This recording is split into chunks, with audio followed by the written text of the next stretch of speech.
د پکتیکا له زلزلې ځپلو سره کړې ژمنې نن په عمل بدلیږي. څو میاشتې وړاندې د پکتیکا ځینې سیمې یوې سختې زلزلې وځپلې او د دې ځای له خلکو نه د ژوند کولو امید واخیست. د وخت چارواکو ژمنه وکړه چې د دولت او نړیوالو خیریه بنسټونو په مالي کومک به یې نړېدلي کورونه بیرته آباد کړي. نن یې د پکتیکا په برمل ولسوالۍ کې د زر بابا کورونو د جوړېدو چارې رسماً پیل کړې او په دې غرنۍ سیمه کې خلکو ته د ژوند هیلې وټوکېدې. مسؤلین وایي یاد کورونه به د 6 میلیونو امریکایي ډالرو په قیمت جوړ او په راتلونکو 3 میاشتو کې به ګټې اخیستنې ته وسپارل شي. نو هغه وعده چې اسلامي امارت کړې وه د هغه وعدې د پوره کولو لپاره موږ دا دویم ځل دی چې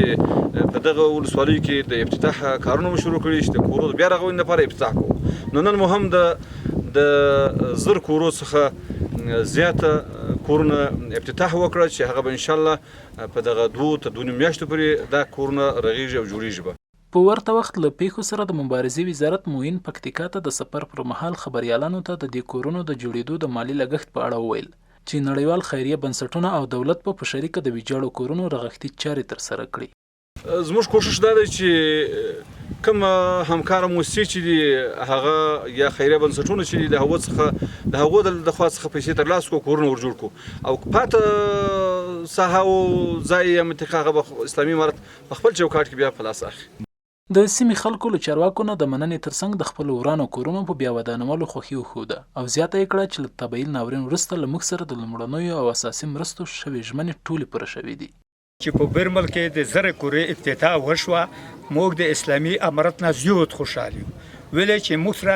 زیاته مرستې اسلامي امارت کړې دي. موږ د دې ټولو نه ډېر خوشحاله یو چې موږ سره په اول حالت کې